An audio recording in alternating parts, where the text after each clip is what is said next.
وكفى بالله شهيدا وأشهد أن لا إله إلا الله وحده لا شريك له وأشهد أن محمدا عبده ورسوله لا نبي بعده. Baik, kembali kita bersyukur kepada Allah Subhanahu wa taala. Pada siang hari ini kita melanjutkan perkuliahan kita di pertemuan yang terakhir kalau di catatan saya untuk perkuliahan metode pembelajaran agama Islam. Dan pekan depan insyaallah ujian ya. Dan nanti kita juga akan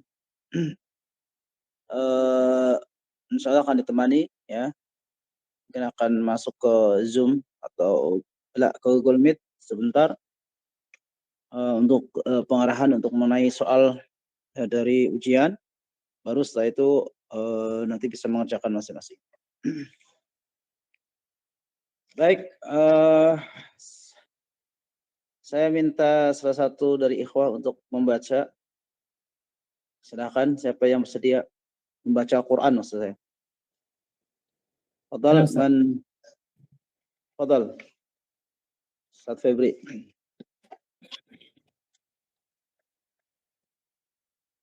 أعوذ بالله من الشيطان الرجيم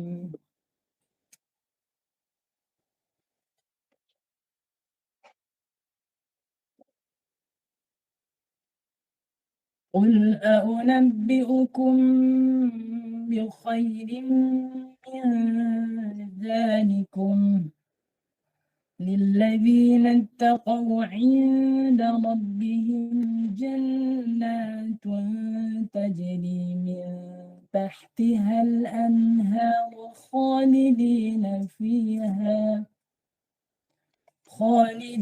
فيها وأزواج مطهرة ورضوان من الله والله بصير بالعباد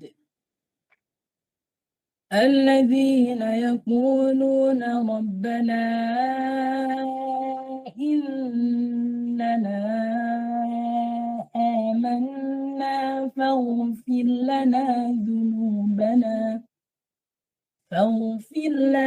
ذنوبنا وقنا عذاب النار الصابرين والصادقين والقانتين والمنفقين والمستغفرين بالأسحار شهد الله أنه لا إله إلا هو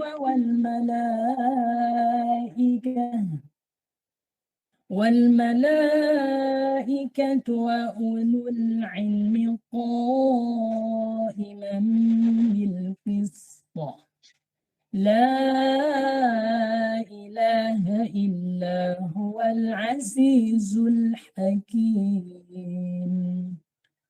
إن الدين عند الله الإسلام وما اختلف الذين أوتوا الكتاب إلا من بعد ما جاءهم العلم بغيا بينهم ومن يكفر بآيات الله فإن الله سريع الحساب فإن حاجوك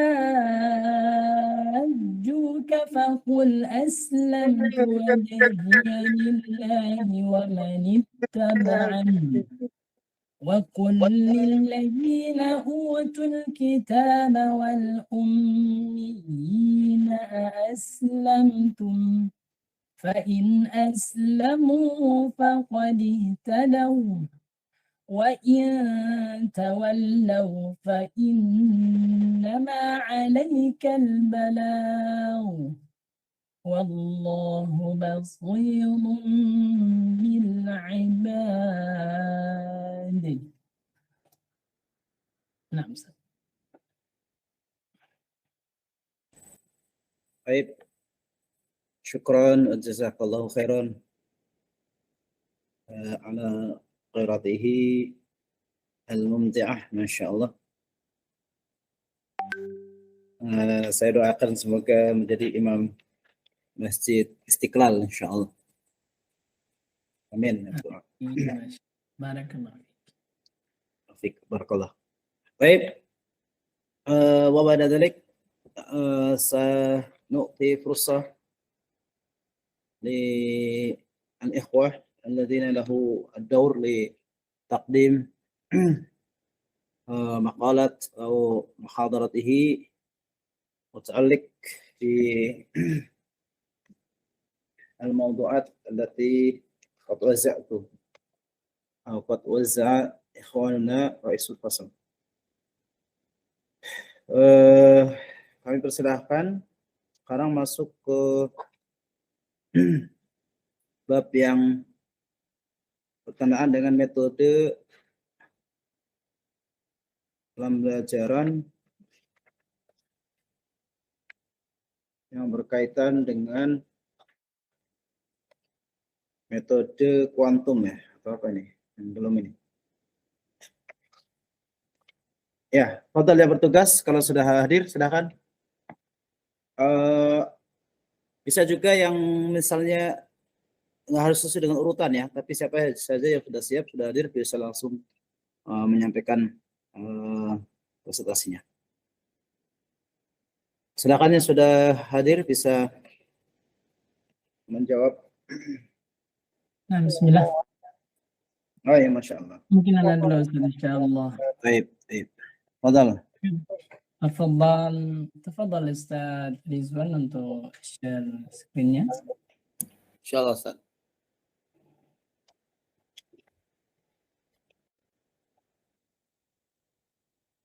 Slow saya di situ.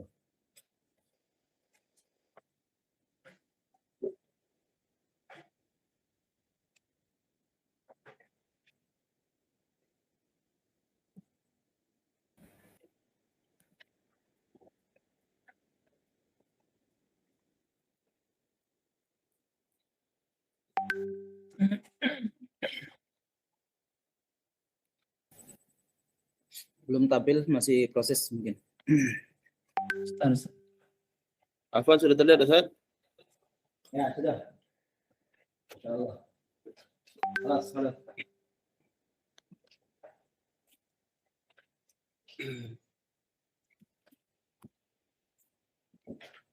Nah.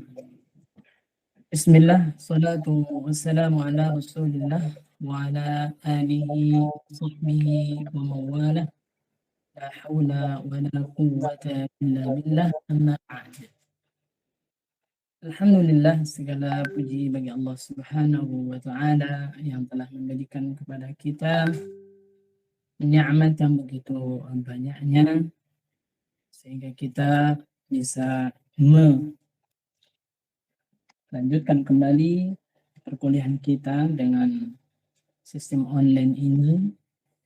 Semoga perkuliahan kita ini Allah berikan kelancaran sampai kita mampu dengan izin Allah untuk bisa menuntaskan dengan nilai terbaik, harapan terbaik, dan kita bisa mengamalkan ilmu-ilmu yang kita peroleh dari perkuliahan ini dan bermanfaat untuk kelak kita melanjutkan jenjang dakwah berikutnya. Amin ya rabbal alamin. Nah, baik, salawat dan salam semoga kita curahkan kepada Nabi kita Muhammad sallallahu alaihi wasallam, keluarganya, sahabatnya, dan insyaallah kepada seluruh umatnya, dan semoga kita termasuk di dalamnya adalah penegak risalahnya nanti sampai yaumil qiyamah insyaallah, dan semoga kita mendapatkan syafaatnya. Amin ya rabbal alamin. Nah, barakallahu fikum wa jazakallahu khairan kepada Ustazuna Ustaz Sabar Iswoyo. Jazakallahu khairan atas waktu dan kesempatannya untuk kami bisa mempresentasikan sedikit dari apa yang kami sudah rangkum dan susun. Semoga kami dimudahkan di dalam pemaparan yang sederhana kala insyaallah. Dan kepada teman-teman yang hadir, mohon saran dan kritik insyaallah atas pemaparan kami. Mungkin ya namanya kita pemula, ya semoga ini bisa menjadi pembelajaran untuk lanjut ke depannya insyaallah. Nah, baik, kita masuk ke materi. Nah, kami dari kelompok 11 terdiri dari 2, itu saya sendiri atas nama Febri Helmi bin Masywardi, dan rekan kami Al-Ustadz Rizwan Iskandar Putra. Nah, insyaallah kami akan mencoba di pada bab yang ke-12 di sini membahas tentang prosedur pengembangan sistem instruksional dalam pembelajaran pendidikan agama Islam. Nah, sistem adalah sesuatu yang mungkin kalau kita pahami sebuah sistem itu adalah hal yang sistematis yang menjalankan sesuatu apapun yang kalau sudah dibuat maka sistem itu tinggal dikontrol tanpa kita sibuk di dalam mengecek atau memeriksa secara maksimal, dan ini tentu menghemat. Ini yang disebut dengan sistem yang berjalan yang sudah dibuat, dan ternyata di dalam pendidikan juga penting kita melakukan pengembangan sistem instruksional dalam pembelajaran pendidikan agama Islam. Apa maksud dari pengembangan yang terus berjalan seiring berjalannya waktu dan berkembangnya media-media serta berkembangnya informasi yang begitu signifikan, dan tentunya di sini banyak saingan-saingan yang menjadi sebuah motivasi bagi para pendidik ataupun sekolah-sekolah untuk mengembangkan sistem pembelajaran, terutama di dalam pembelajaran pendidikan agama Islam. Nah, belajar mengajar ini tentu ada sebuah proses interaksi yang tentunya ada hubungan timbal balik ya, antara pendidik dan yang dididik. Nah, tentu di dalam proses ini ada interaksi yang terjadi dengan proses tersebut. Lalu apa yang menjadi pengertian prosedur pengembangan sistem instruksional ini? Nah, secara garis besar di dalam bukunya Bashiruddin Utsman, yaitu dalam buku metodologi pembelajaran agama Islam, itu di halaman yang ke-83 dan 84 di situ dijelaskan secara istilah instruksional dalam prosedur pengembangan sistem instruksional. Itu apa? Menunjukkan pengertian sebagai suatu kesatuan pengajaran yang terorganisasi. Yang terorganisasi berarti sebuah sistem yang teratur dan disusun sedemikian rupa. Apa saja komponen yang terdiri dari sistem yang terorganisasi ini, yaitu antara lain adanya yaitu ada materi, ada metode, ada alat atau media yang bisa dipakai untuk mendukung proses pembelajaran. Nah, dan juga antara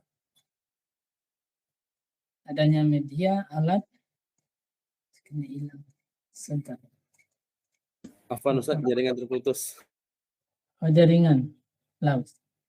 Nah, coba buka di laptop juga.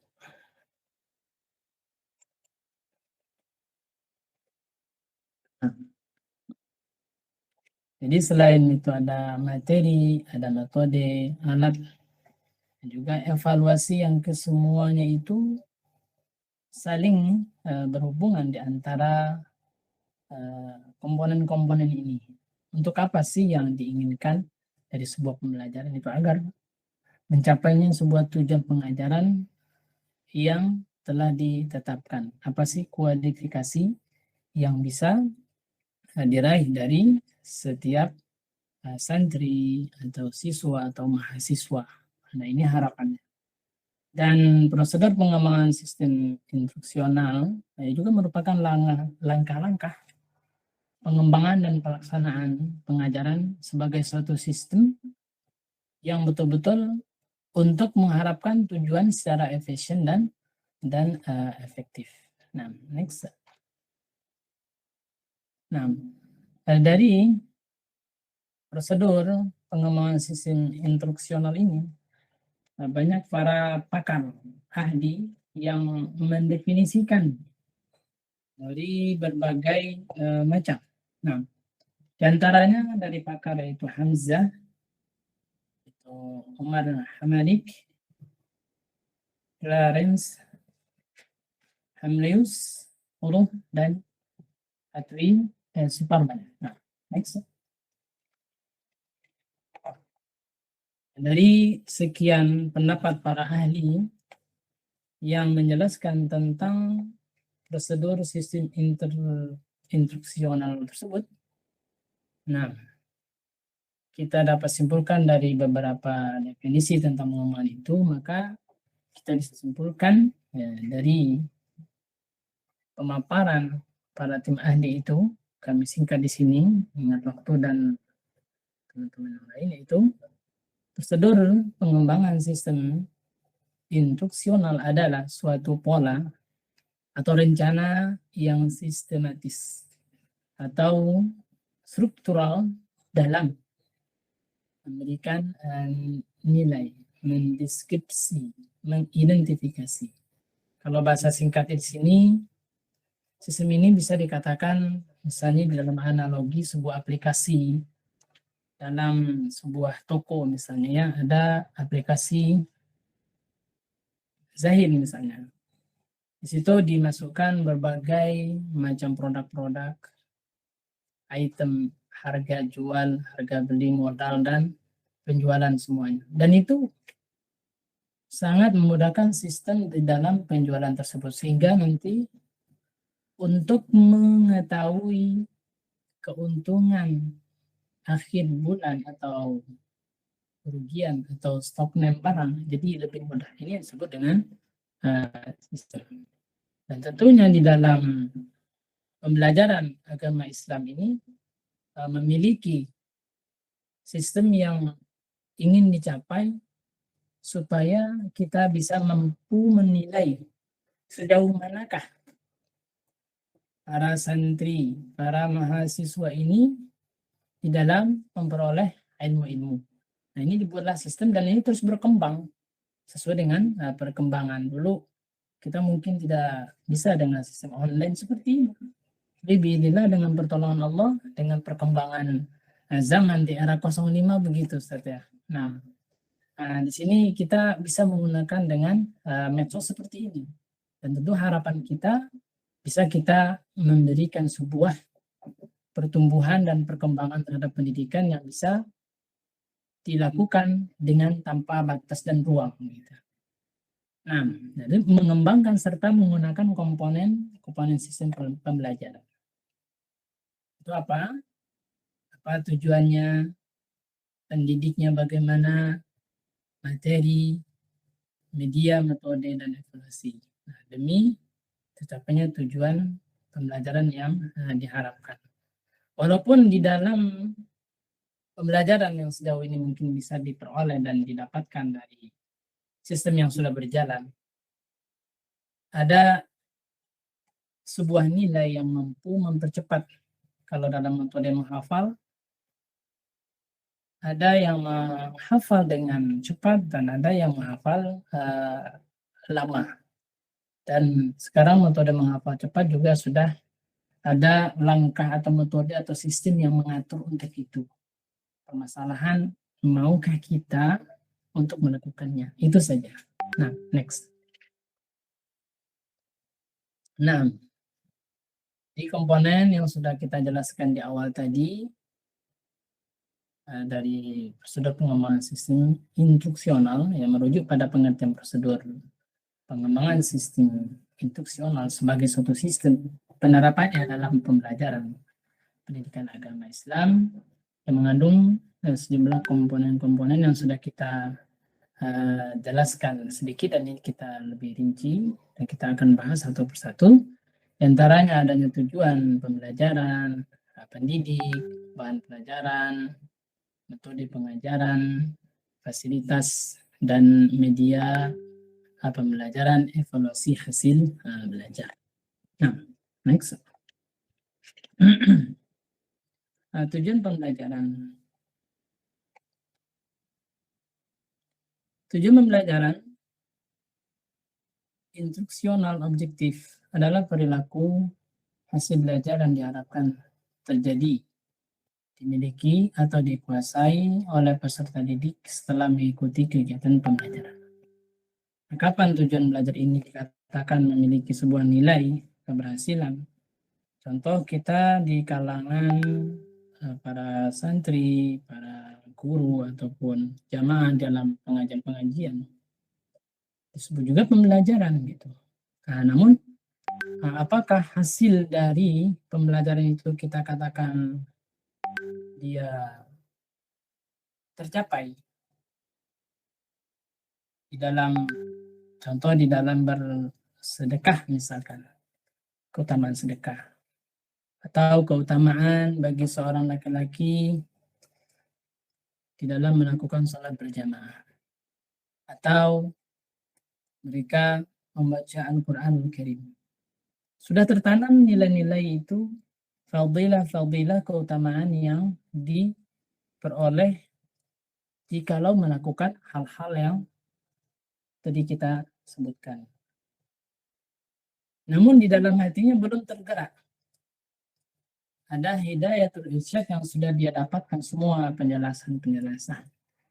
Akan tetapi di dalam dirinya tidak mampu atau berat hati di dalam melakukan kebaikan-kebaikan tersebut.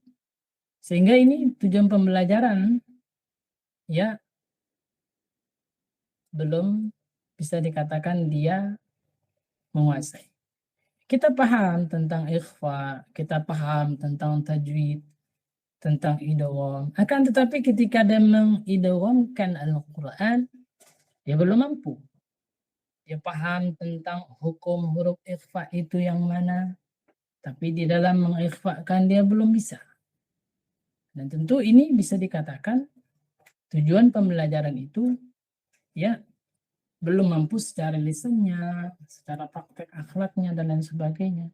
Maka kalau kita katakan ini ya kegiatan pembelajaran tertentu ini yang saya katakan tadi, apakah bisa dicapai, bisa dievaluasi. Dikatakan seorang penghafal Al-Quran, apakah dia penghafal Al-Quran yang baik? Bisa kita tes.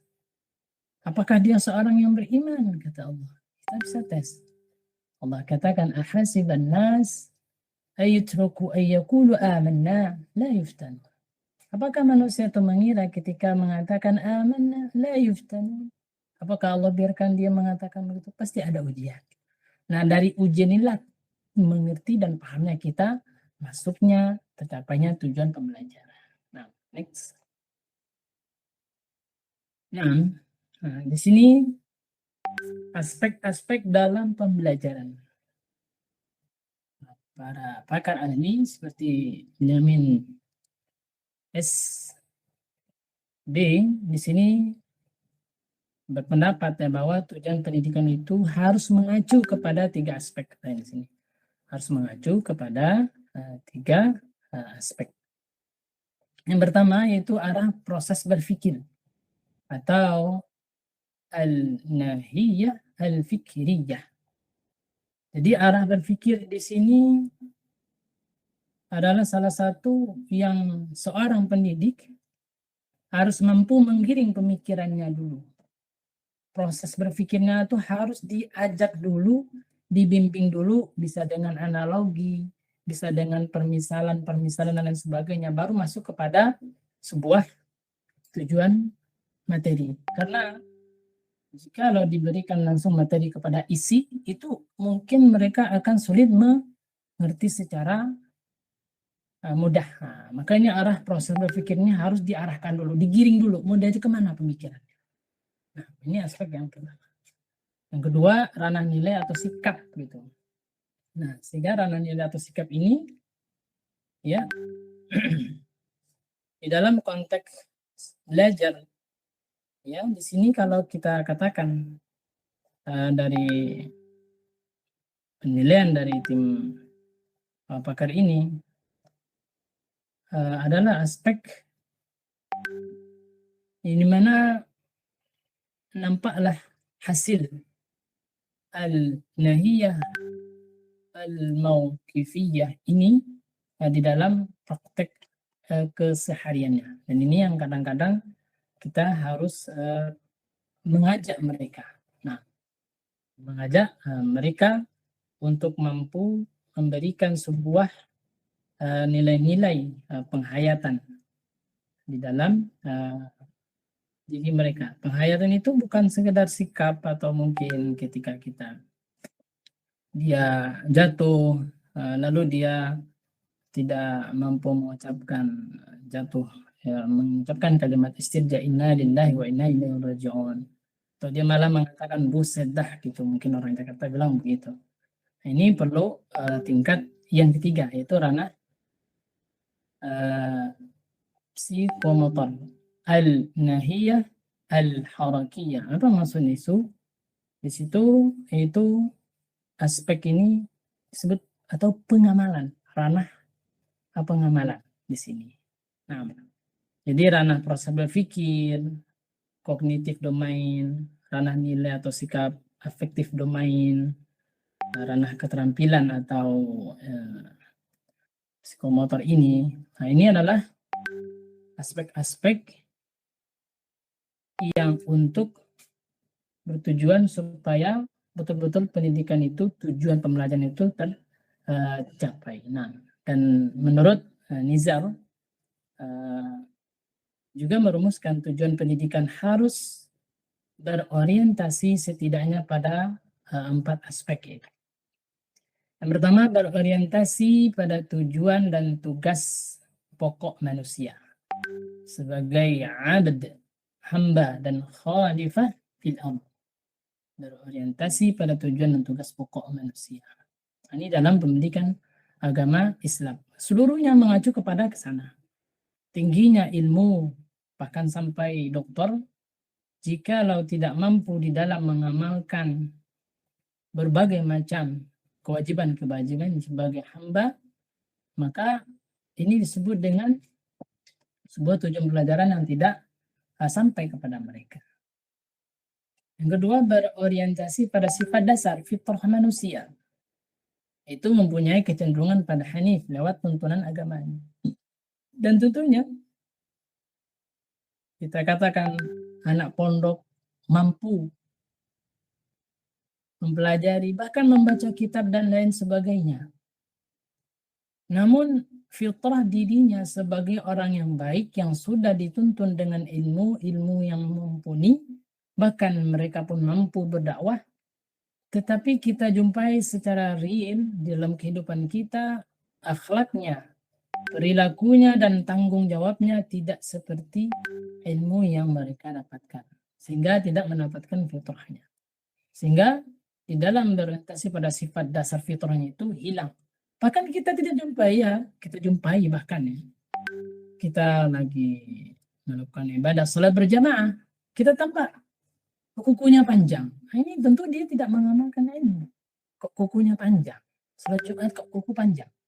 Ini bagi laki-laki kan aib. Berarti dia fitrahnya nggak dijalani. Nah, ini yang mungkin yang terjadi, sehingga tujuan pembelajaran itu harus betul-betul kita ada sebuah goal di dalam pembelajaran. Nah, Ketiga, berorientasi pada tuntunan masyarakat dan zaman. Ya, tuntunan masyarakat dan zaman. Ya, tentu zaman terus berkembang. Orang tua dulu sibuk dengan baca Al-Quran dan lain sebagainya. Tapi sekarang lebih sibuk dengan HP-nya, sibuk dengan dunia medsosnya, sehingga tidak lagi memanfaatkan waktu-waktunya dengan sebaik-baiknya. Sehingga ini perkembangan zaman mampu menggeser kebaikan-kebaikan tanpa disadari. Habis waktu, habis usia, meninggal, lalu mereka mendapatkan penyesalan yang tidak bisa dikembalikan lagi. Ini sedihnya yang ketika tidak diorientasikan ke sana jalan tuntunan masyarakat dan zaman. Nah, orientasi kehidupan ideal Islami. Nah, jadi kehidupan ideal seorang Islam itu yang sudah kita dapati pembelajarannya di dalam sekolah-sekolah, di majelis ta'lim, dan buku-buku serta nasihat yang ceramah di YouTube dan lain sebagainya. Nah, tentunya ini bagaimana kehidupan ini harus betul-betul diorientasikan betul-betul di dalam pendidikan pembelajaran Islam ini tercapai. Nah, next. Dan diantara faktor yang berikutnya yaitu pentingnya seorang pendidik. Seorang pendidik, ya. Pendidik ini sangat menentukan kepada peserta didik. Kalau kita lihat sedikit bagaimana orang tua kita dulu, tentu mereka sudah belajar tentang baca Al-Quran. Belajar Al-Quran, bahkan seluruh umat kaum muslim. Mereka semua sudah pandai membaca Al-Quran dengan ya sebatas kemampuan mereka. Akan tetapi benar dan tidaknya belum bisa kita pastikan di dalam membaca Al-Quran tersebut. Nah, kenapa mereka tidak mampu membaca Al-Quran dengan baik? Kami di Pondok Tahfidz dulu, sebaya kami, usia kami yang sudah tua dulu, yang sudah ya tidak lagi muda, kami belajar dulu di Pondok Tahfidz. Di kelas kami ada anak usia 12. Karena dibina dan dibimbing orang-orang yang profesional di dalam keilmuan Al-Qur'annya, anak 12 tahun itu mampu membaca Al-Quran dengan subhanallah. Irilah kami. Satu kami usia 35 masuk pondok. Dan sekarang subhanallah, anak itu sudah luar biasa. Kami saat itu baru belajar. Lalu kami katakan, subhanallah. Tapi alhamdulillah kami bisa diizinkan Allah diberi hidayah untuk belajar. Nah, disitulah kami menyadari. Ternyata seorang pendidik ini sangat menentukan. Kalau guru-guru TPA itu adalah guru-guru yang profesional dan handal, mungkin nggak akan terjadi. Ya seperti sekarang ini kita orang tua udah S1, S2, tapi tak pandai ngaji. Jadi guru adalah faktor penentu keberhasilan proses pembelajaran yang berkualitas. Guru yang berkualitas akan menghasilkan murid-murid yang berkualitas. Sehingga berhasil tidaknya pendidikan mencapai tujuan selalu dihubungkan dengan kiprah para guru ini. Seorang pendidik, seorang pendakwah, paling tidak dia harus mampu menjadi hamba terbaik di hadapan Allah Subhanahu wa taala. Sehingga dia baru mampu memberikan dakwah ilmunya kepada jamaahnya, kepada keluarganya, temannya, saudaranya, semuanya, bahkan orang yang luar Islam pun mampu dia berikan nasihat yang orang mudah menerima segala pemijakannya.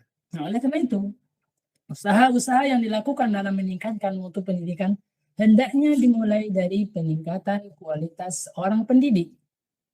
Jadi kita, teman-teman sekalian dan dosen kita, barakallahu fikum, tentunya kita sebagai calon-calon da'i, para guru, para ustadzah, kita harus terus meningkatkan kualitas diri kita. Nah, guru yang berkualitas diantaranya adalah mengetahui dan mengerti peran dan fungsi dalam proses pembelajaran. Nah, next.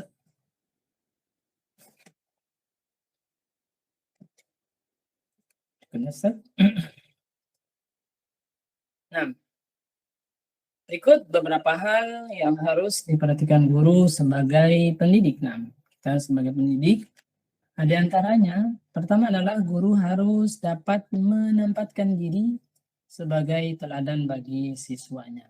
Tentunya pentingnya seorang guru, kami telah hadir dalam sebuah pendidikan di sini di Pondok Al-Furqan. Kami belajar di MTI, Majelis Takhusus Ilmi. Dan ada beberapa ustadz itu ketika dia berpamitan kepada kami untuk ke toilet, sebentar. Setelah itu kami perhatikan ustadz itu basah. Mungkin setelah berwudhu lah. Artinya dia mengamalkan wudhunya. Dan ada ustadz yang lain ketika dia juga pamit waktu kita di taklim itu, lalu kami tidak memperhatikan dia tidak berwudhu. Nah, jadi ini tentu guru ini menentukan suri teladan. Subhanallah. Ini guru ini, Masya Allah, dia kalau sudah dari toilet pasti dia berwudhu. Kalau kita perhatikan mau berangkat, dia berwudhu. Nah, ini guru ini teladan yang kita harus menunjukkan sikap, kita menyuruh anak sabar. Ternyata kita pun tak sabar pula di dalam memberikan nasihat. Mungkin kita memberikan hukuman secara serta-merta tanpa kita berpikir efek yang akan terjadi. Nah, ini kita tidak mendapatkan sebuah kesabaran yang kita ingin tanamkan. Memberikan anak, ayo sholat ke masjid, orang tua tak ke masjid. Nah, ini kan tidak baik. Nah, tentunya di sini perlu kita sadari, walaupun mereka tak tahu kita. Ayo, sering baca Quran, terus baca Quran. Walaupun kita mampu memerintahkan kepada mereka dan mereka pun mengamalkan, tetapi kita pun tidak mengamalkan. Sehingga feedback pengaruh kepada santri, kepada orang yang kita minta itu mungkin akan sangat ibarat sinyal itu lemah sinyalnya. Sehingga dia tidak ada termotivasi. Dan dia karena melihat. Yang tidak terlihat pun akan berefek kepadanya. Jangan sampai kita menjadi orang-orang yang ya ayyuhalladzina amanu lima taqulu ma la taf'alun. Kabura maqatan indallahi an taqulu ma la taf'alun. Kita berlindung kepada Allah dari hal-hal yang seperti ini. Next, guru. Yang kedua, guru harus mengenal siswa. Harus menyadari, mengenal. Gitu ya. Mungkin seperti Ustadz kita, Masya Allah, senantiasa mengabsen ya. Yang dimana dosen-dosen yang lain, kalau kami perhatikan, subhanallah, tidak pernah mengabsen seperti Ustadz Sabar Siswoyo, Masya Allah, barakallahu fikum, Masya Allah. Dan kita senang di absen. Jadi kita merasa terpanggil dan hadir kita di situ. Kalau kita tidak di absen tuh, yang tidak buka mic mungkin tinggal tidur begitu, Ustaz. Nah, Masya Allah. Jadi di sini guru pun harus mengenal. Paling nggak kenal nama lah. Ya. Kalau nggak pun nggak kenal dia di mana rumahnya, siapa ayah ibu, nggak. Yang penting kenal nama lah paling begitu. Kalau online begini, Ustaz ya. Nah, Masya Allah. Insya Allah, insya Allah. Nah, yang ketiga, guru harus mengetahui metode-metode penanaman nilai dan bagaimana menggunakan metode-metode tersebut, dan begitu banyak metode terlalu yang sudah berlewat kita pahami dan kita sama-sama pelajari, dan semoga itu metode-metode itu kita harus ketahui juga bagaimana di dalam menerapkannya. Di antara metode yang termudah itu ya seorang ustadz paling tidak memberikan sebuah sapaan kepada si fulan, bagaimana, Masya Allah, Alhamdulillah. Nah, ini sebagai sebuah metode yang akan memberikan curahan perhatian dari para anak didiknya begitu. Nah, Insya Allah. Nah, berikutnya guru harus memiliki pengetahuan yang luas tentang pendidikan. Ya, paling mereka tidak terbatas terpokok kepada materi. Dan kami sudah pernah diajarkan tentang tauhid di kelas waktu itu di MTI. Dan Ustadz itu hanya membaca kitab dan menerjemahkan tanpa penjabaran contoh, analogi, dan berbagai macam cerita yang panjang, sehingga kelas itu monoton dan Ustadznya juga tidak memiliki wawasan yang luas. Sehingga ini sangat tidak profesional dari guru tersebut, sehingga untuk menanamkan nilai-nilai tauhid itu jadi lemah. Tidak memiliki motivasi dari guru karena kurangnya wawasan. Dan ini pentingnya sebagai guru, sebagai pendidik harus memiliki pengetahuan yang luas tentang tujuan pendidikannya apa. Ini kalau ini kan arahnya kemana, sehingga dia bisa kita giring lalu pemikiran mereka, sehingga mereka terarah dengan harapan dan tujuan dari pembelajaran tersebut. Yang kelima, guru harus memiliki pengetahuan yang luas tentang materi yang akan dijabarkan, yang diajarkan. Salah satu tadi materinya juga harus betul-betul dikuasai dengan maksimal ya, gitu. Jadi tidak hanya terpaku kepada sebuah teks yang tampil atau buku yang ada, tapi adanya kalau bahasanya secara singkat begitu Ustaz ya. Sehingga dikatakan ini memiliki pemahaman dengan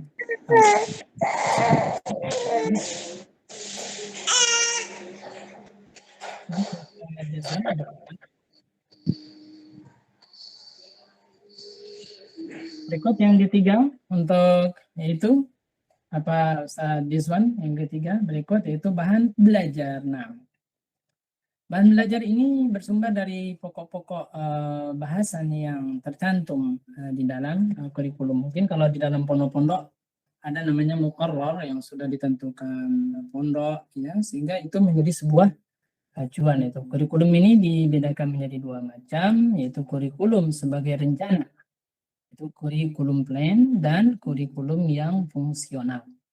Nah, fungsion kurikulum itu kurikulum yang difungsikan di dalam kelas, ya, bahan pelajaran yang mengacu pada kurikulum hendaknya berantai dan dikembangkan secara divergensi.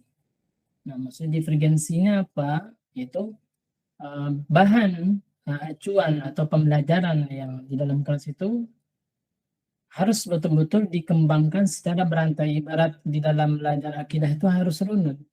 Belajar tauhid misalkan kita dipakai dulu kitab-kitab yang ringan, mungkin kitab tauhid yang awal pakai yang itu usul salatah, setelah usul salatah nanti pakai qawaidul arba'. Nah, jangan langsung tinggi. Nah, seperti akidah yang lain-lainnya begitu. Jadi masuk yang bertahap dan berantai. Dan bisa dikembangkan secara divergensi. Maksudnya apa? Di mana teori tersebut ya dikembangkan agar bisa memberikan penjelasan yang lebih mendalam terkait kurikulum itu. Jadi dikembangkan secara divergensi. Dengan itu lebih mendalam, mengerucut sehingga masuk kepada sebuah tujuan dan harapan yang diinginkan di dalam pembelajaran tersebut. Nah, insyaallah. Nah, di dalam buku metode dan teknik pembelajaran pendidikan agama Islam di halaman yang ke-152 dijelaskan di sana. Nah, sehingga kita bisa melihat bagaimana penjabaran lebih lengkapnya, insyaallah.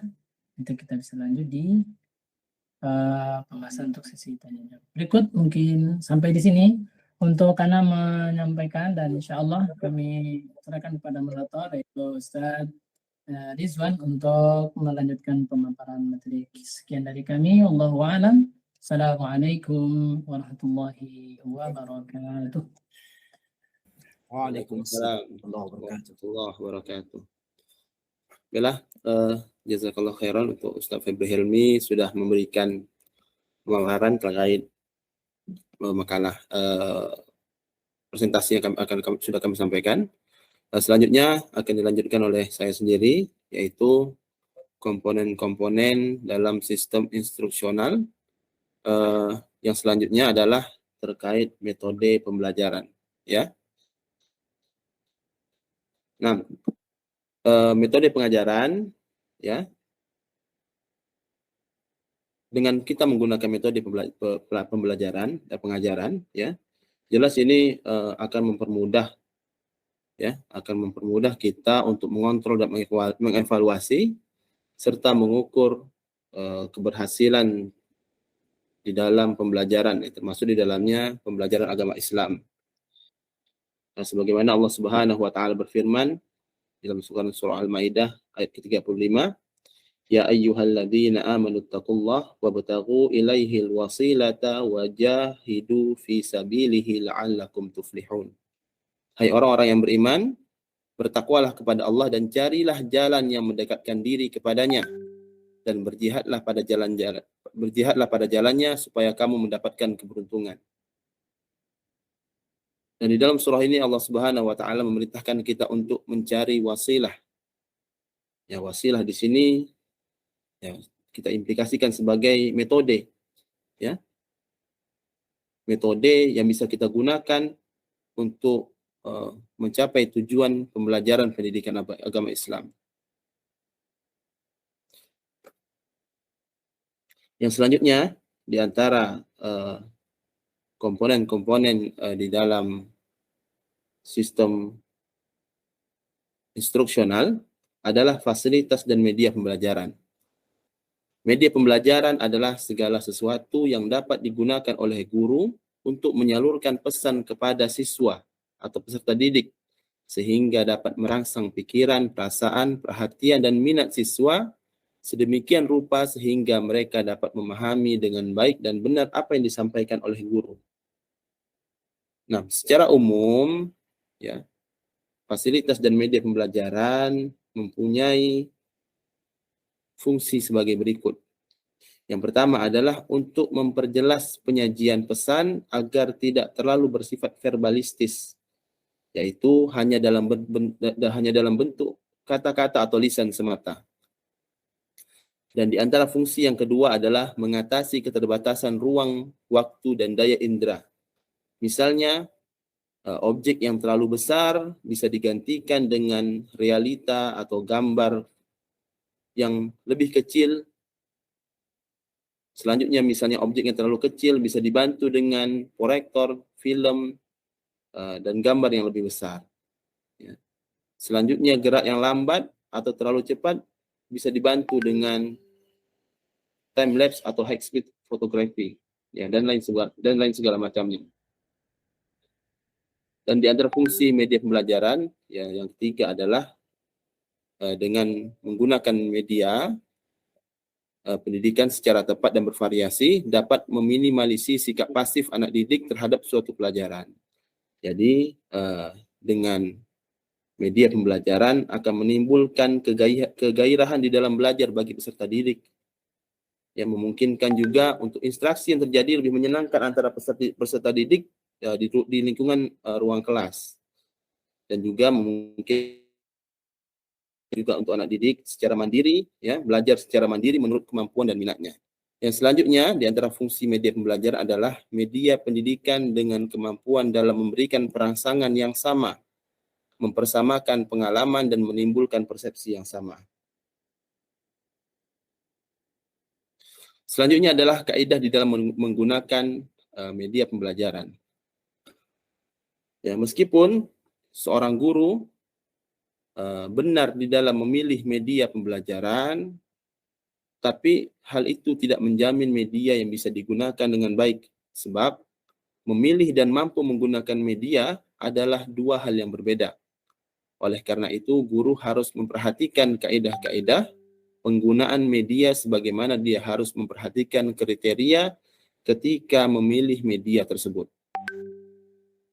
Nah, setidaknya ada 4 kaidah yang dapat digunakan untuk dapat menggunakan media pembelajaran. Yang pertama adalah media yang digunakan harus menjauhkan dari dari kesulitan dalam menggunakan media. Menggunakan media yang sesuai dengan tingkat berpikir siswa dan pengalaman hidup mereka. Yang ketiga, membatasi tujuan pada saat sebelum memilih media.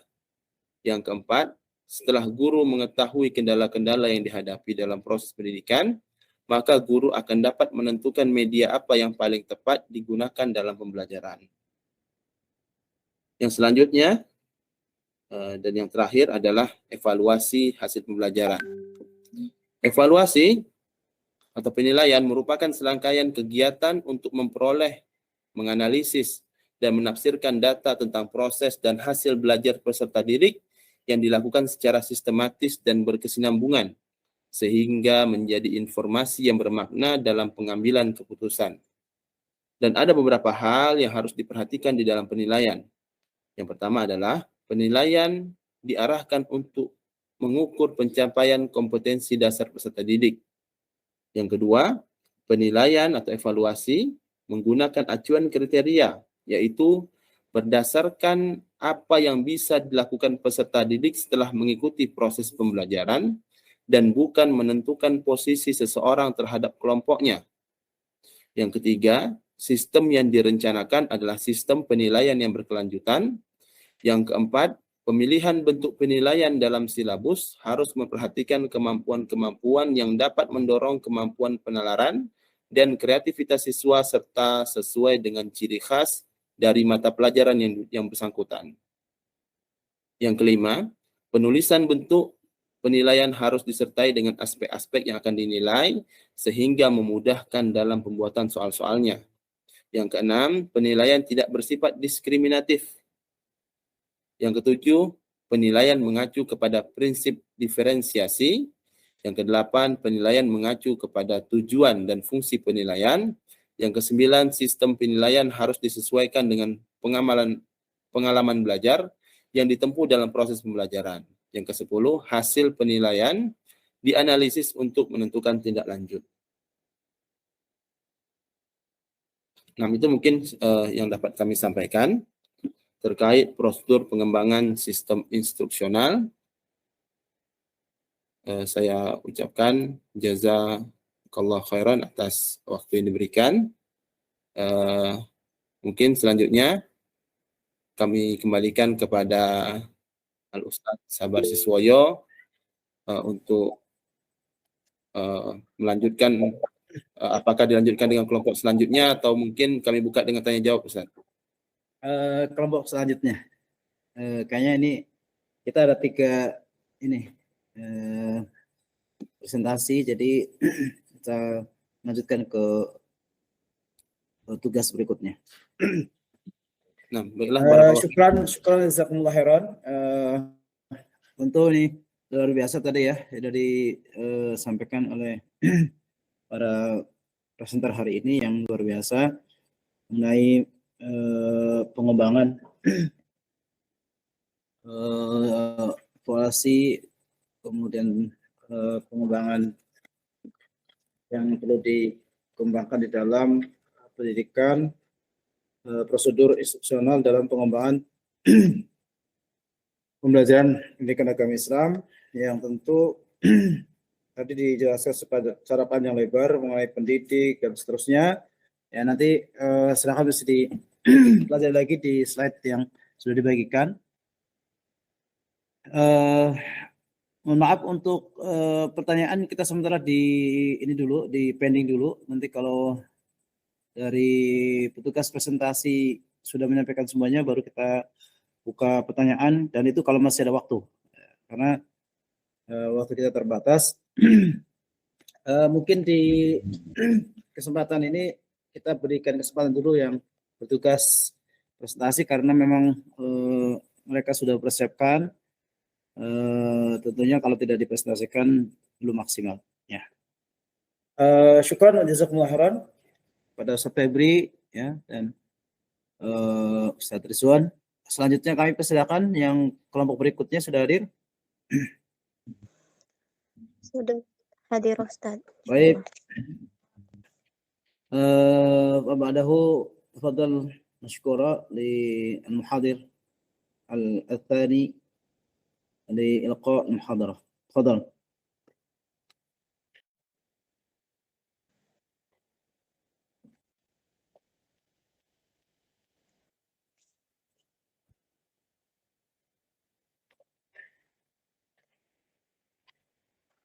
Bismillah. Assalamualaikum warahmatullahi wabarakatuh. Waalaikumsalam. Innal hamdalillah nahmaduhu wa nasta'inuhu wa nastaghfiruh wa na'udzu billahi min syururi anfusina wa min sayyiati a'malina, may yahdihillahu fala mudhillalah wa may yudlil fala hadiyalah. Asyhadu an la ilaha illallah wa asyhadu anna Muhammadan abduhu wa rasuluh, amma ba'd. Alhamdulillah, pada hari ini kami bisa diberi kesempatan untuk mempresentasikan makalah kami, kelompok 10. Kami ucapkan jazakallah khairan pada Ustadz Sabar Siswoyo atas waktunya, dan kepada teman-teman yang sudah meluangkan waktunya untuk menyimak presentasi kami. Langsung saja, kami dari kelompok 10 beranggotakan 2 orang, Ana, Nasira Salsabila Pascal, dan Ukhti Khairun Nisa yang akan mempresentasikan makalah yang berjudul Permainan Simulasi.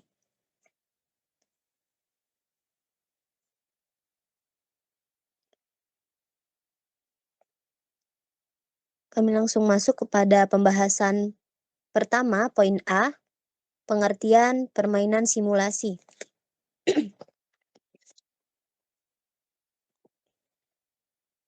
Permainan simulasi seperti halnya juga permainan lainnya yang mempunyai batas waktu dan aturan-aturan tertentu yang agak membatasi kebebasan pemain. Kemudian permainan simulasi sendiri, pengertiannya adalah permainan yang dimaksudkan untuk merefleksikan situasi-situasi yang terdapat dalam kehidupan sebenarnya. Namun, situasi ini dibuat lebih sederhana atau diambil sebagian atau dikeluarkan dari konteksnya. Itu pengertian permainan simulasi yang dikutip dari perkataan Adams dalam Romlah 2002. Ya, permainan simulasi dapat juga dikatakan antara teknik bermain peranan dengan teknik diskusi yang dikemas menjadi lebih menyenangkan. Kemudian poin berikutnya, langsung saja kami masuk pada poin B, tujuan permainan simulasi. Yang pertama ada tujuan secara langsung.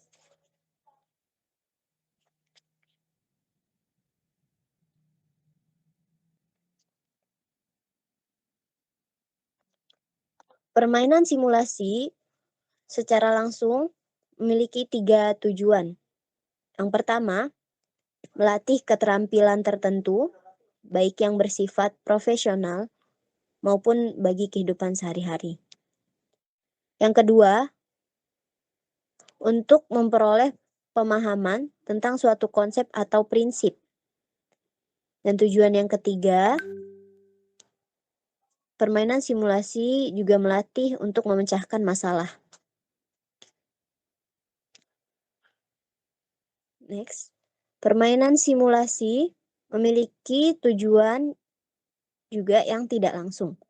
Secara tidak langsung, yang pertama, meningkatkan aktivitas belajar dengan melibatkan dirinya dalam mempelajari situasi yang hampir serupa dengan kejadian sebenarnya. Yang kedua, memberikan motivasi belajar karena menarik dan menyenangkan. Yang ketiga, permainan simulasi melatih anak bekerja sama dalam kelompok dengan lebih efektif. Yang keempat, permainan simulasi dapat menumbuhkan dan memupuk daya kreatif anak. Dan yang kelima, permainan simulasi melatih anak untuk memahami dan menghargai peranan anggota lain.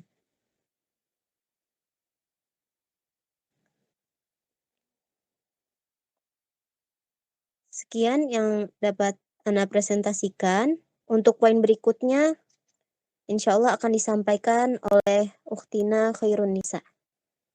Kepadanya, waktu dan tempat kami persilahkan.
Nah, jazakillahu khairan.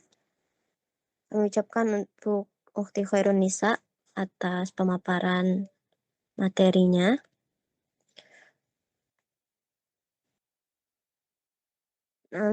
Sekian dari presentasi dari kami, kelompok 10. Jazakumullahu khairan. Kami kembalikan Ya. waktu dan tempat pada Ustadz Sabri. Syukran wa jazakumullahu khairan atas penyampaiannya dari bab yang ke-11 tentang permainan simulasi untuk pendidikan agama Islam. Selanjutnya kami persilahkan kepada materi yang 3 yang terakhir, yaitu tentang evaluasi pendidikan. Apa sudah hadir?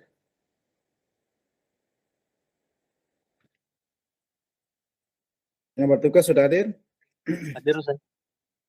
Baik. Insyaallah, barakallahu fiik. Ya, Ustaz. bisa langsung sekarang atau mau di absen dulu ya? Di absen dulu deh. Biar ada jeda sedikit. Ini kayaknya lumayan ini juga ini. Baik, saya absen terlebih dahulu. Sini pertemuan yang ke-11. Anggis Marliana. Hadir Ustaz. Hadira. Arif Setiawan. Hadir. Arif Setiawan. Hadir Ustaz. Hadir. Baik.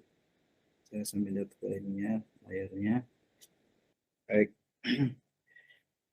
Khatami Fajrin. Khatami Fajrin hadir ya di sini. Kemudian Delani Ros. Kalau di ini belum kelihatan. Oke. Tia Uzahra. Hadir Ustaz. Baik. Derajat Ruprianto hadir. Febri Hilmi hadir. Gagah Harnis Hadir Ustaz. hadir. Jeffrey Irsan hadir ya. Jeffrey Irsan pekan kemarin hadir enggak? Halo? Saya Jeffrey Irsan. Baik, sambil menunggu kita panggil yang lain. Muhammad Faisal. Hadir Ustaz. Alhamdulillah. Berikutnya Muhammad Abdul Majid. Hadir Ustaz. Alhamdulillah. Muhammad Rerik. Hadir Ustaz. Muhammad Rerik. Apaan? Hadir Ustaz. Ayo, Masya Allah. باللغة العربية إذا ما يظهر هنا. طيب. Nah, afwan. Muhammad Salih Fauzan hadir. Hadir. Muhammad Sugiarto hadir. Nazar Husaini Nah, Ustaz hadir. hadir. Baik. Nasiro Salsabila hadira. Hadir. Neti Hidayati hadira. Fardin Shah hadir. Ustaz. Putri Agatha hadir. Rabuansa Rabuansa Ustaz dari perkuliahan. Oh begitu.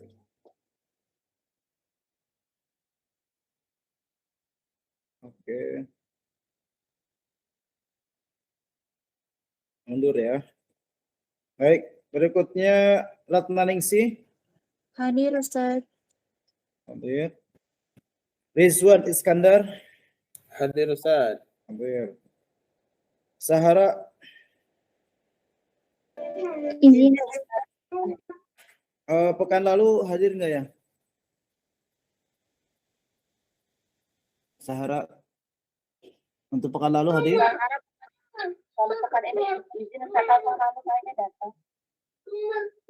Pekan lalu masuk ya?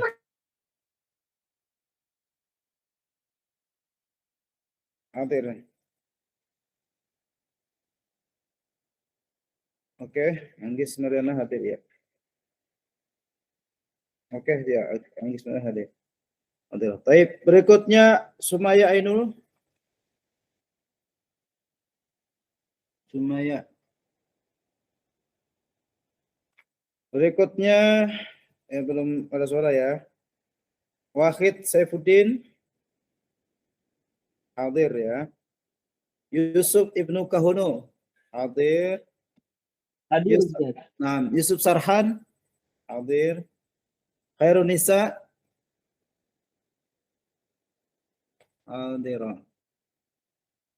Oke. Baik. Jadi yang belum ada jawaban Sumaya tadi belum ada suara. Ini gimana Sumaya? Sama Delani Rose tadi. Oh gitu. Iya ya, ya, oke. Gangguan sinyal ya. Kemudian Delani Rose ada informasi? Apa ada informasi di grup atau di ini? Baik, saya belum cek kalau ada mungkin izin atau apa. Hah? Itu ada Ustaz. Kenapa Ustaz Wahid? Di chat paling atas itu ada dari Delani Rostad. Oh, paling atas. Delani Rose. Baik. Syukran. وبعد ذلك نفضل لإخوة أو الأخوات التي سيقدم أو سيقدم الموضوع في هذه الفرصة تفضل أستاذ ناظر ومن نعم أستاذ عفوا تفضل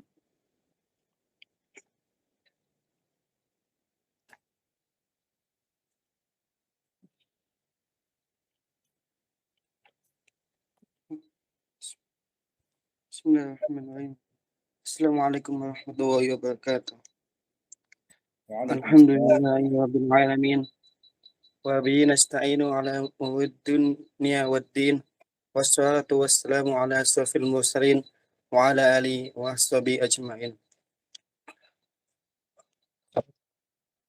Alhamdulillah, puja dan puji syukur kehadirat Allah Subhanahu wa taala yang begitu melimpahkan karunia-Nya kepada kita sehingga kita bisa berkumpul dalam perkuliahan siang hari ini. Afwan, langsung saja kami dari kelompok 12 izin untuk mempresentasikan makalah yang berjudul Evaluasi Pendidikan Agama Islam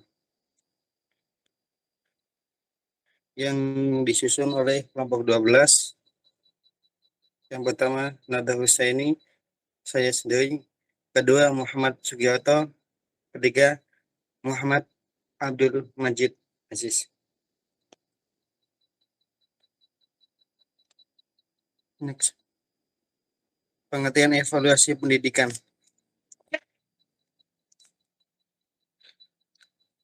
Evaluasi pendidikan merupakan salah satu kegiatan sistematis yang menjadi salah satu kunci terpenting dari berhasil atau tidaknya suatu penyelenggaraan pendidikan. Tentunya evaluasi pendidikan melibatkan banyak komponen pendidikan pada masing-masing jalur dan kepentingan yang dibutuhkan. Dengan demikian, evaluasi pendidikan ini akan menyangkut ruang lingkup yang cukup luas, meliputi evaluasi pembelajaran, evaluasi program pendidikan, dan evaluasi sistem pendidikan. Mengingat penting dan luasnya cangkupan evaluasi pendidikan ini, berikut adalah pengantar evaluasi pendidikan lengkap dengan pengertian tujuan dan ruang lingkup, jenis, hingga metodenya berdasarkan buku evaluasi pendidikan terpercaya. Next.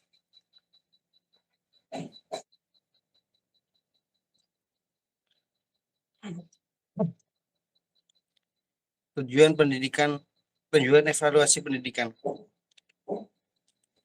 Yang pertama, A. Membuat kebijaksanaan dan keputusan. B.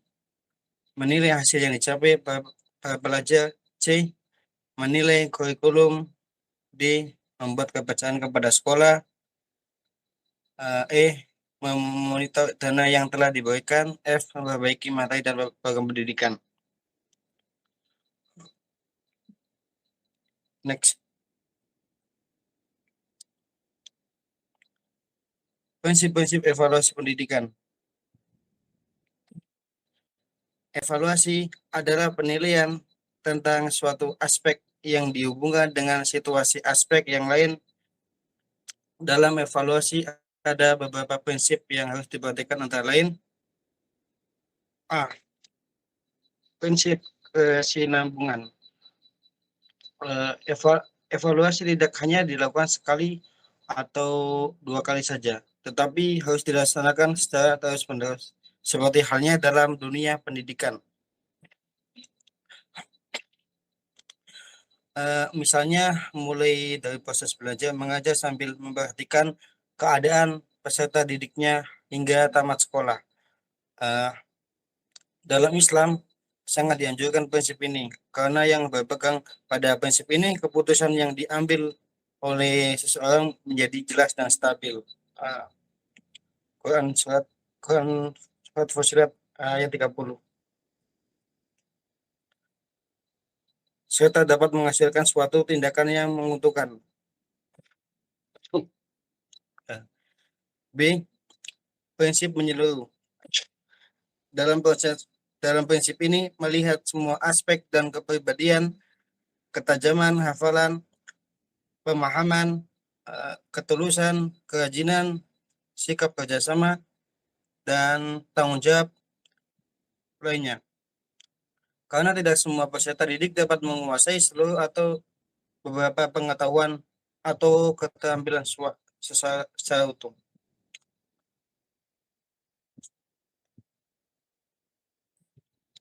C. Prinsip objektivitas. Prinsip ini dalam melakukan evaluasi dilakukan dengan berdasarkan kenyataan yang sebenarnya. Tidak boleh dipengaruhi oleh hal-hal yang bersifat emosional dan irasional. Allah memperintahkan agar seorang berlaku adil dalam mengevaluasi. Jangan karena kebencian menjadikan ketidakobjektifan suatu evaluasi yang dilakukan. Dan Nabi Muhammad SAW juga bersabda, andaikan Fatimah binti Muhammad itu mencuri, pasti aku tidak segan-segan memotong kedua tangannya. Begitupun dengan Umar bin Khattab yang mencambuk anaknya karena berbuat zina. Prinsip ini dapat diterapkan dalam pelaksanaan pendidikan sifat-sifat utama, contohnya sifat sidik, benar atau jujur, ikhlas, amanah, ta'awun, dan ramah. Selain itu, evaluasi juga dilaksanakan dengan prinsip bahwa apa yang dievaluasikan merupakan bagian integral dari proses belajar mengajar, bersifat comparable, yakni dapat dibandingkan antara satu tahap penilaian dengan tahap penilaian lainnya, serta memiliki kejelasan bak mahasiswa dan bak pengajar itu sendiri. Prinsip-prinsip itu sejalan dengan aturan Islam sebagaimana dalam ayat Al-Quran dan hadis sebagai berikut. Hai orang beriman, bertakwalah kepada Allah dan hendaklah kamu bersama dengan orang yang jujur. Quran surat At-Taubah ayat 119. Sesungguhnya dan hadis juga, sesungguhnya kejujuran itu membawa kebaikan dan kebaikan itu membawa kepada surga. Muslim. dan juga tinggalkanlah apa yang kau ragu kepada yang kau tidak ragu-ragu. Sebenarnya kebenaran itu membawa kepada ketenangan dan dusta itu membawa kepada keraguan-raguan. Mungkin ini dari saya dan selanjutnya akan dilanjutkan oleh Akhi Muhammad Sugiarto. Tafadhal Ali.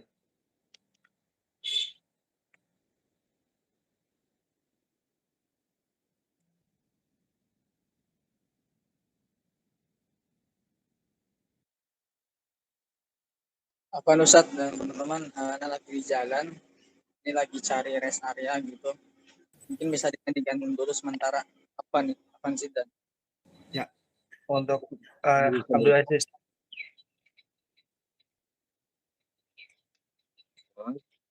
Saya lanjutkan yang D, sistem evaluasi pendidikan agama Islam. Sistem evaluasi dalam pendidikan Islam adalah mengacu pada sistem evaluasi yang digariskan Allah Subhanahu wa taala dalam Al-Qur'an sebagaimana telah dikembangkan oleh Rasul-Nya dari apa yang telah dilakukan oleh Rasulullah dalam proses pembinaan risalah Islamiyah. Maka secara umum sistem evaluasi pendidikan Islam adalah sebagai berikut. Yang pertama, untuk menguji kemampuan manusia beriman terhadap berbagai macam problem kehidupan yang dihadapi. Ada di dalam Quran surat Al-Baqarah ayat 21. Quran surat Al-Baqarah ayat 115. Kemudian yang kedua, untuk mengetahui sejauh mana hasil pendidikan wahyu yang telah diaplikasikan Rasulullah kepada umatnya. Terdapat di dalam Quran surat An-Naml ayat 40. Kemudian yang ketiga, untuk menentukan klasifikasi atau tingkatan hidup keimanan seseorang. Seperti pengevaluasian Allah terhadap Nabi Ibrahim yang menyembelih putranya Ismail. Terdapat dalam Quran surat As-Saffat ayat 103 sampai 107. Kemudian yang keempat, untuk mengukur daya kognisi hafalan manusia dan pelajaran yang telah diberikan kepadanya. Seperti pengevaluasian terhadap Nabi Adam alaihissalam tentang nama-nama yang diajarkan Allah Subhanahu wa taala kepadanya. Al-Baqarah ayat 31. Kemudian yang kelima memberikan semacam tafsir berita gembira bagi yang beraktivitas baik dan memberikan iqab bagi mereka yang beraktivitas buruk. Quran surat Al-Zalzalah ayat 7 sampai 8. Kemudian yang keenam, Allah dalam mengevaluasi hambanya tanpa memandang formalitas penampilannya, tetapi melihat substansi di balik tindakan hamba-hamba tersebut. Terdapat dalam Quran surat Al-Hajj ayat 37. Kemudian yang ketujuh, berlaku adil dalam mengevaluasi sesuatu. Jangan karena kebencian menjadikan ketidakobjektifan evaluasi yang dilakukan. Quran surat Al-Maidah ayat ke-8. Spektrum kajian evaluasi dalam pendidikan Islam tidak hanya terkonsentrasi pada aspek kognitif, tetapi justru dibutuhkan kesinambungan yang terpadu antara penilaian iman, ilmu, dan amal. Sebab kepribadian Muslim sebagai manusia paripurna merupakan aktualisasi dari kualitas keimanan, keilmuan, dan amal solehnya. Peserta didik yang sadar dan baik adalah mereka yang sering mengevaluasi dirinya sendiri dalam kurung self-evaluation, baik mengenai kelebihan yang hendak dipertahankan maupun kelemahan yang perlu dibenahi. Namun perlu dipahami bahwa guru sedapat mungkin mengarahkan siswanya untuk jujur dan objektif dalam melakukan evaluasi diri. Sebab tanpa modal kejujuran dan objektivitas, apapun hasil evaluasi hal itu tidak akan banyak memberikan perubahan. Kemudian bab selanjutnya, subjek dan objek evaluasi pendidikan. Dalam evaluasi, tentunya ada subjek dan objek. Subjek evaluasi adalah orang yang melakukan pekerjaan evaluasi. Dalam pembelajaran, subjek evaluasi adalah para guru. Sedangkan objek evaluasi adalah segala sesuatu yang berkaitan dengan kegiatan atau proses pendidikan.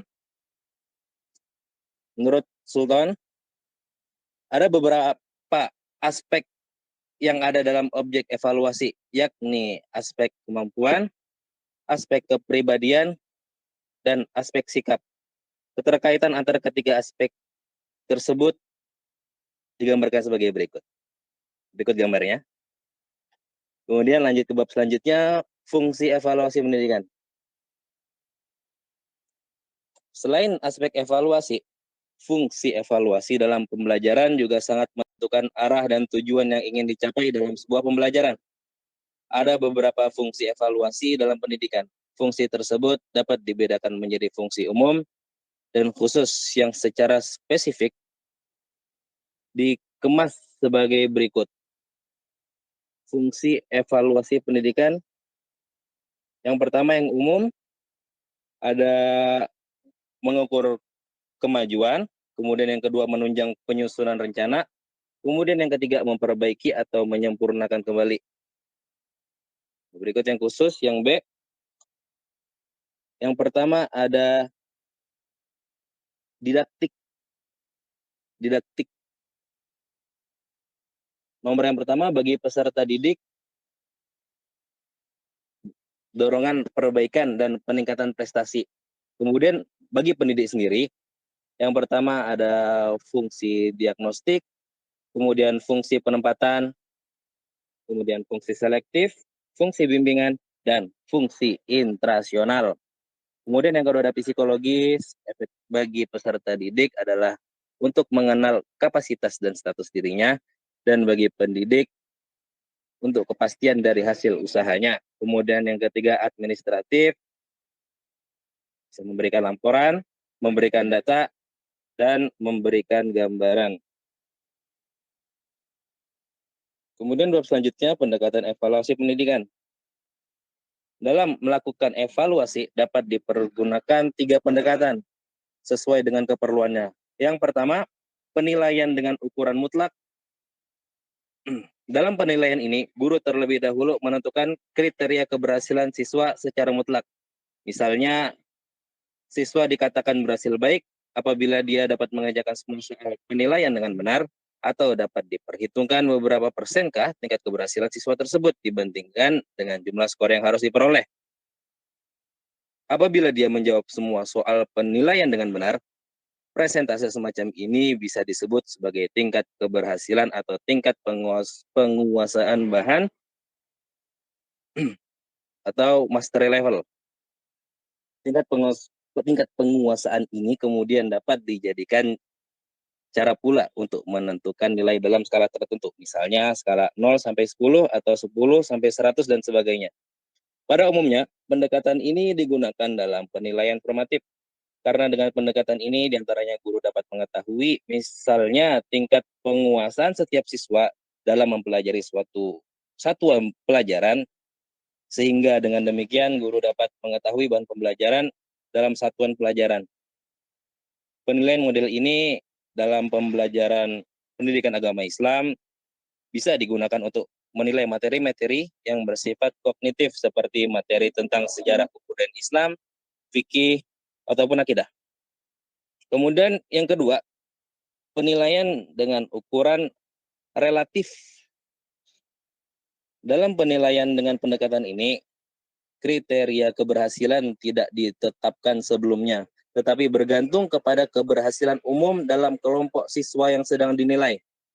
Jadi, keberhasilan ditentukan oleh gambaran umum dari kelompok yang bersangkutan. Dengan kata lain, suatu keberhasilan ditentukan oleh rata-rata keberhasilan kelompok. Untuk menentukan keberhasilan tersebut, maka guru melaksanakan penilaian terlebih dahulu, kemudian melihat atau menghitung rata-rata yang diperoleh setiap anggota kelompok. Dengan demikian, diketahui nilai kelompok itu. Selanjutnya, dari nilai kelompok, kemudian dihitung berapa besar penyimpangan nilai setiap siswa dari nilai kelompok itu, yaitu penyimpangan lebih kecil, sama, atau lebih besar dibandingkan dengan kelompok itu. Kemudian yang ketiga, penilaian dengan ukuran self-performance. Pendekatan ini didasarkan pada performance siswa. Misalnya, jika seminggu sebelumnya siswa hanya dapat mengenal huruf hijaiyah, sementara sekarang dia telah dapat membaca huruf hijaiyah yang diberi harokat. Kondisi yang demikian berarti terdapat kemajuan atau keberhasilan bagi siswa yang bersangkutan dan dapat dinyatakan lulus. Guru mengambil keputusan lulus itu tanpa memperhatikan ukuran mutlak seberapa lancar, juga tidak memperhatikan prestasi membaca rata-rata kelompok agar dapat mengambil keputusan sebaik-baiknya dalam pendekatan ini. Kemudian perlu diperhatikan kondisi siswa. Yang pertama, status siswa sebelum mengikuti pelajaran. Kemudian yang kedua, status siswa selama mengikuti pembelajaran. Dan yang ketiga, status potensi siswa pada pasca pembelajaran. Kemudian bab selanjutnya, jenis-jenis evaluasi pendidikan. Dari pengertian evaluasi adalah merupakan proses untuk mendapatkan hasil yang diharapkan. Evaluasi dilakukan dengan melalui pendekatan penilaian pengukuran, misalnya evaluasi pendidikan sekolah yang lebih mengacu pada pendekatan terhadap siswa. Mencari data mengenai hasil evaluasi, prinsip evaluasi pendidikan juga erat kaitannya dengan jenis evaluasi. Tujuan dan fungsi evaluasi alternatif untuk memperoleh informasi butuhkan terkait dengan nilai-nilai pembelajaran sebagai umpan balik antara guru dengan siswa sebagai bagian evaluasi. Kemudian adapun jenis-jenis evaluasi antara lain jenis evaluasi berdasarkan tujuan, kemudian yang kedua jenis evaluasi berdasarkan sasaran, kemudian yang ketiga jenis evaluasi berdasarkan lingkungan kegiatan, yang keempat jenis evaluasi berdasarkan objek dan subjek evaluasi. Tujuan evaluasi. Kemudian yang pertama, jenis evaluasi berdasarkan tujuan itu dibagi menjadi 4. Evaluasi diagnostik, evaluasi penempatan, evaluasi formatif, dan evaluasi sumatif. Evaluasi diagnostik. Apa sih itu? Evaluasi diagnostik adalah evaluasi yang digunakan untuk mencari dan mengenali tentang kesulitan belajar pada diri siswa. Kesulitan belajar yang berkaitan dengan hal-hal yang menentukan faktor penyebab siswa dalam kesulitan belajar, serta bagaimana cara mengatasi perilaku siswa yang kesulitan belajar. Kemudian evaluasi penempatan. Evaluasi penempatan adalah salah satu evaluasi yang digunakan untuk membuat peserta didik menjadi aktif dengan kemampuan yang dimiliki. Nah, evaluasi ini memisahkan peserta didik berdasarkan kemampuan yang dimiliki. Kemudian yang ketiga ada evaluasi formatif. Evaluasi formatif itu merupakan jenis evaluasi yang berkaitan dengan sebuah proses kegiatan belajar atau yang lainnya yang dibuat dengan tujuan untuk mendapatkan hasil umpan balik terhadap siswa. Nah, hal ini digunakan sebagai perbaikan kualitas dalam pembelajaran di kelas. Kemudian yang terakhir, evaluasi sumatif. Evaluasi sumatif tentu berbeda dengan evaluasi yang lain. Evaluasi sumatif merupakan evaluasi yang dilaksanakan pada setiap akhir kegiatan. Misalnya pada akhir pembelajaran, seorang guru memberikan evaluasi kepada siswa secara langsung. Hal ini dimaksudkan untuk mendapatkan informasi kepada orang lain mengenai potensi yang dimiliki oleh siswa. Kemudian jenis yang kedua, jenis evaluasi berdasarkan sasaran. Yang pertama ada evaluasi konteks, evaluasi input, evaluasi proses, evaluasi hasil atau produk, dan evaluasi outcome. Nah, apa sih itu? Evaluasi konteks yang pertama ya. Evaluasi konteks merupakan jenis evaluasi yang digunakan untuk menggambarkan kebutuhan yang tidak terpenuhi berkaitan dengan lingkungan. Nah, itu yang konteks. Kemudian yang kedua, evaluasi input. Evaluasi input ini merupakan evaluasi yang disusun terlebih dahulu sebelum melaksanakan proses pembelajaran. Nah, jenis evaluasi yang ini memiliki 3 fungsi, yaitu sebagai evaluasi penempatan, kemudian kesiapan, dan seleksi. Kemudian yang ketiga, evaluasi proses. Evaluasi proses merupakan evaluasi yang dibuat pada saat proses pembelajaran berlangsung on time. Evaluasi jenis ini memiliki 4 fungsi, yaitu sebagai evaluasi kualitatif, kuantitatif, formatif, dan diagnostik. Kemudian evaluasi hasil atau produk. Nah, evaluasi jenis ini dikenal dengan istilah sumatif yang dibuat dan dilaksanakan pada saat akhir pembelajaran. Pada hasil evaluasi ini dapat mengetahui bagian poin terpenting saat proses belajar yang nantinya dapat dijadikan sebagai landasan dasar pembelajaran. Nah, yang terakhir evaluasi outcome. Evaluasi outcome disebut dengan evaluasi dampak, yang artinya adalah evaluasi dilaksanakan berdasarkan dampak atau pengaruh terhadap sasaran hasil belajar. Kemudian ada yang ketiga. Yang ketiga ini jenis evaluasi berdasarkan lingkungan kegiatan pembelajaran. Nah, dalam evaluasi ini terdiri dari yang pertama evaluasi program pengajaran, kemudian evaluasi proses pelaksanaan pengajaran, dan yang ketiga evaluasi hasil belajar. Nah, apa sih itu? Yang pertama dulu ya. Yang pertama evaluasi program pengajaran. Nah, pada evaluasi ini program pengajaran berkaitan dengan program-program yang akan dilaksanakan pada sekolah. Program pengajaran ini meliput evaluasi terhadap tujuan pengajaran, evaluasi terhadap isi program pengajaran, dan evaluasi terhadap strategi belajar mengajar. Kemudian yang kedua, evaluasi proses pelaksanaan pengajaran. Pada evaluasi jenis ini berkaitan dengan pelaksanaan akan pengajaran di dalam lingkungan sekolah yang meliputi kesesuaian proses belajar, kesiapan guru, kesiapan siswa, komunikasi, dan pemberian tugas. Nah, yang terakhir, evaluasi hasil belajar. Nah, pada evaluasi hasil belajar terdiri dari evaluasi berdasarkan tingkat penguasaan siswa dan mengenai tingkat pencapaian siswa terhadap tujuan utama pembelajaran. Masih ada. Yang keempat, jenis evaluasi berdasarkan objek dan subjek evaluasi. Nah, dalam evaluasi jenis ini terdapat objek yang berupa input atau bahan yang nantinya siap untuk diolah. Maksudnya apa? Nah, maksudnya adalah bahan mentah yang dimaksudkan berupa siswa atau peserta didik, calon murid, ataupun calon mahasiswa. Nah, ini cuma satu nih, evaluasi subjek. Evaluasi subjek adalah berkaitan dengan dua ketentuan, yaitu subjek internal dan subjek eksternal. Misalnya, evaluasi internal dilaksanakan oleh guru sebagai pendidik, sedangkan eksternal dilaksanakan melalui pihak tertentu atau lembaga tertentu yang masih berkaitan dengan organisasi. Kemudian bab selanjutnya, cara dan teknik mengembangkan evaluasi pendidikan. Nah, seperti yang sudah disebutkan sebelumnya, evaluator harus mengikuti sejumlah prosedur saat melakukan kegiatan evaluasi.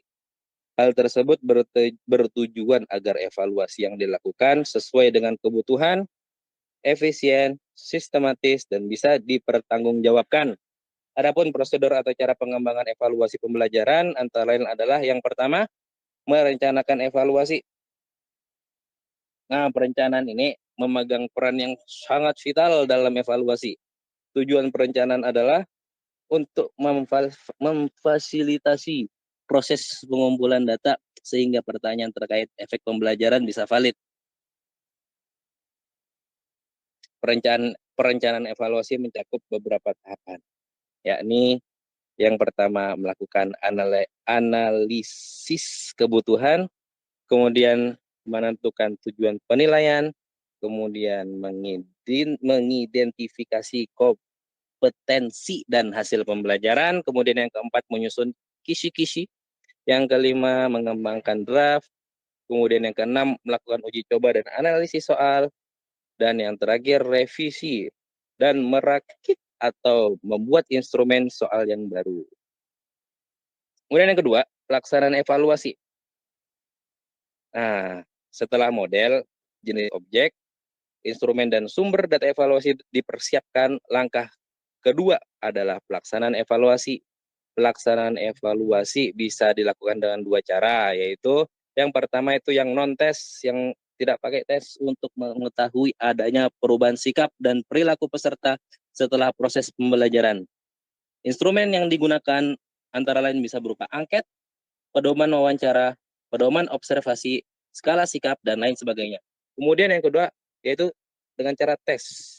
Nah, tes ini dilakukan untuk menganalisis hasil kerja melalui portofolio. Kemudian yang ketiga, monitoring evaluasi. Nah, monitoring dilakukan untuk memastikan pembelajaran dan evaluasi yang dilakukan sudah sesuai dengan perencanaan atau belum. Tujuannya adalah meningkatkan efisiensi evaluasi sekaligus mencegah hal-hal yang tidak diinginkan. Kemudian yang keempat, yang terakhir, yaitu pengolahan data. Semua informasi yang sudah dikumpulkan dalam tahapan yang sebelumnya disusun dalam sajian data yang menarik dan memiliki makna. Jika datanya kualitatif, maka analisis dan pengolahannya juga harus dilakukan secara kualitatif. Begitupun jika datanya kuantitatif, maka harus diolah dengan menggunakan statistik. Kemudian masuk sebab selanjutnya, prosedur melaksanakan evaluasi. Proses evaluasi pendidikan. Brinkenhoff dalam evaluasi belajar menjelaskan untuk melakukan evaluasi ada 7 langkah penting yang dilakukan, yaitu penentuan fokus. Nah, di tahap awal kita harus menentukan fokus apa aja yang ingin dievaluasi, meliputi penggunaan metode, hasil yang ingin dicapai, penggunaan kriteria untuk menilai, serta bagaimana kontribusinya terhadap pengambilan keputusan. Kemudian yang kedua, penyusunan desain evaluasi. Setelah mengetahui fokus evaluasi, mulailah untuk melakukan perencanaan dalam melaksanakan evaluasi. Jika sebelumnya kita sudah mengetahui metode apa yang ingin digunakan, di tahap ini susunlah rancangan evaluasi berdasarkan metode yang dipilih. Nah, kemudian pengumpulan informasi. Informasi didapatkan dari pengukuran dan penilaian hasil belajar siswa sebelumnya. Kemudian yang keempat, analisis dan interpretasi. Dari data yang terkumpul, lakukan analisis dan interpretasi. Nah, dari tahap-tahap di atas, kita harus menguasai prinsip dan teknik pengukuran, metode penilaian hasil belajar, serta mengevaluasi informasi yang terkumpul secara objektif untuk selanjutnya mengambil keputusan. Agar semakin paham dengan langkah-langkah di atas, coba simak contoh evaluasi hasil belajar peserta didik di bawah ini. Oh, belum sampai situ kan ya? Nah, di bawah ini adalah contoh evaluasi hasil belajar peserta didik dari pengamatan perkembangan kognitif mereka yang diambil dari modul penilaian hasil belajar 2016. Ini nomor 1 ada Ani, skornya 2, nilainya mulai berkembang, keputusan mengulang indikator. Kemudian yang nomor 2 ada Arif, skornya 3, nilainya berkembang sesuai harapan, keputusannya melanjutkan. Yang nomor 3 ada Amira, skornya 1. Nah, nilainya belum berkembang. Keputusannya apa? Keputusannya itu meninjau pencapaian indikator sebelumnya. Yang nomor 4 ada Syafira, skornya 4. Nilainya berkembang sangat baik. Nah, keputusannya apa? Dapat meloncat pada indikator yang lebih tinggi. Kemudian yang terakhir ada Anissa, skornya cuma 3. Nilainya berkembang sesuai harapan.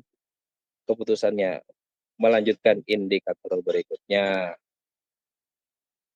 Nah, sekian mungkin dari saya, kurang lebihnya mohon maaf. Kalau susah dicerna juga saya mohon maaf. Saya kembalikan kepada moderator. Terima kasih.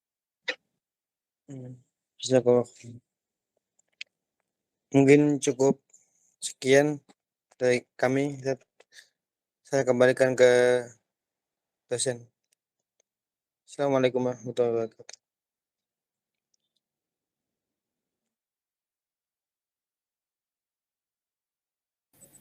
Waalaikumsalam warahmatullahi wabarakatuh. Syukran wa jazakumullah khairan atas pemaparannya, dan ini tentu sudah panjang lebar ya yang disampaikan.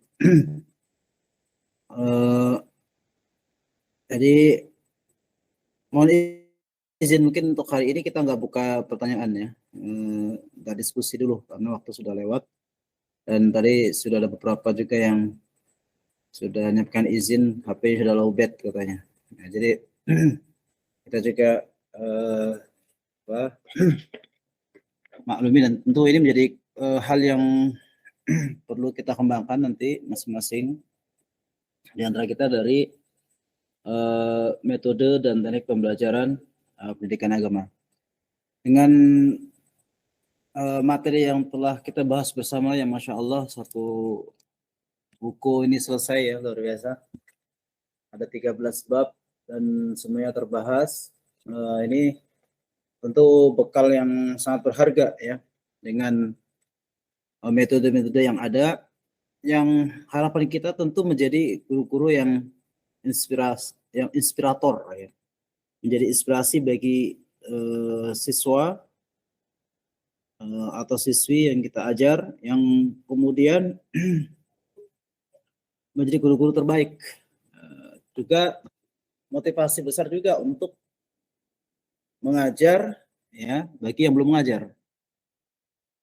Karena sebenarnya mengajar itu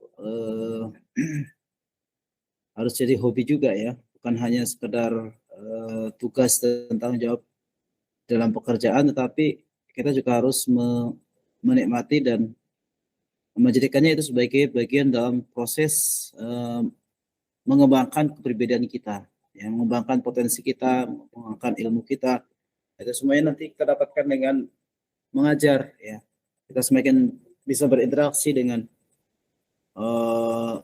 orang-orang di sekitar kita, dari murid-murid kita, guru-guru, ya, para pengelola lembaga pendidikan, yayasan dan seterusnya. Yang tentu memang kalau ending yang terbaik kalau bisa memang kita buat sekolah sendiri ya, atau membuat yayasan sendiri yang di situ nanti bisa mengembangkan ilmu yang sudah kita dapatkan. Tapi kalau tidak bisa, maka pepatah mengatakan la yudroku kulluhu la yudroku julluhu.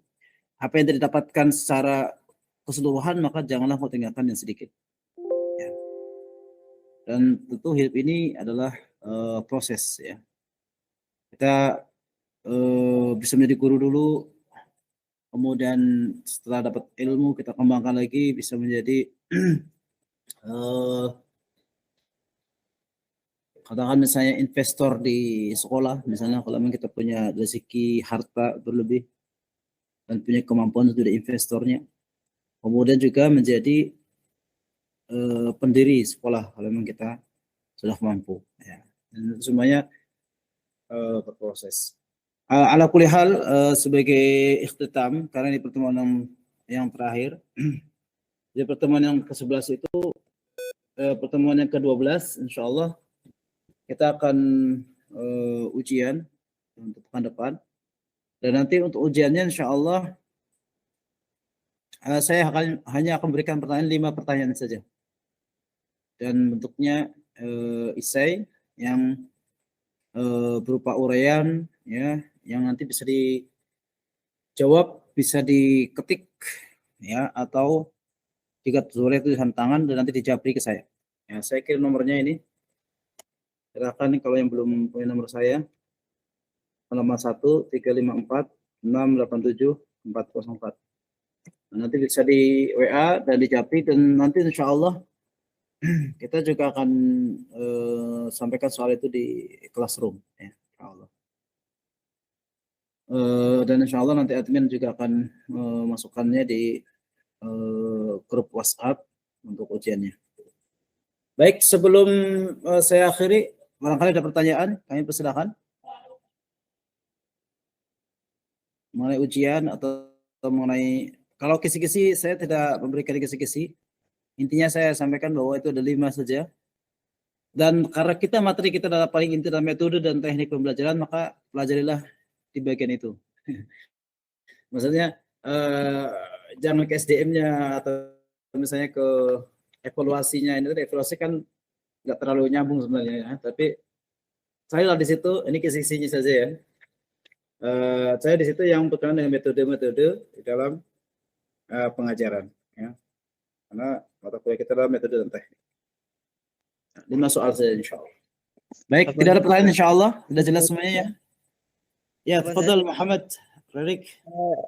Tadi Ustaz, Japri apa Ustaz? Ana terputus tadi pas Jawaban dari ujiannya nanti dijapri ke saya. Oh, nah, Ustaz. Ya. Jazakumullah. Jawabannya nanti bentuknya bisa bentuk misalnya PDF atau mau bentuk Word juga boleh, atau mau tulisan tangan juga boleh. Ya, insyaallah. Saya doakan semuanya nilainya yang terbaik 100 semuanya. Amin. Amin. Baik, kalau tidak ada pertanyaan, saya cukupkan dan saya mohon izin tadi agak terlambat karena lagi ada perbaikan beberapa ini di sekolah. Baik, naktafi bihadza wa nas'alullaha an yanfa'ana bima 'allamana wa yazidana 'ilman wa nakhtatim bi du'a kafatul majlis subhanakallahumma wa bihamdika asyhadu an la ilaha illa anta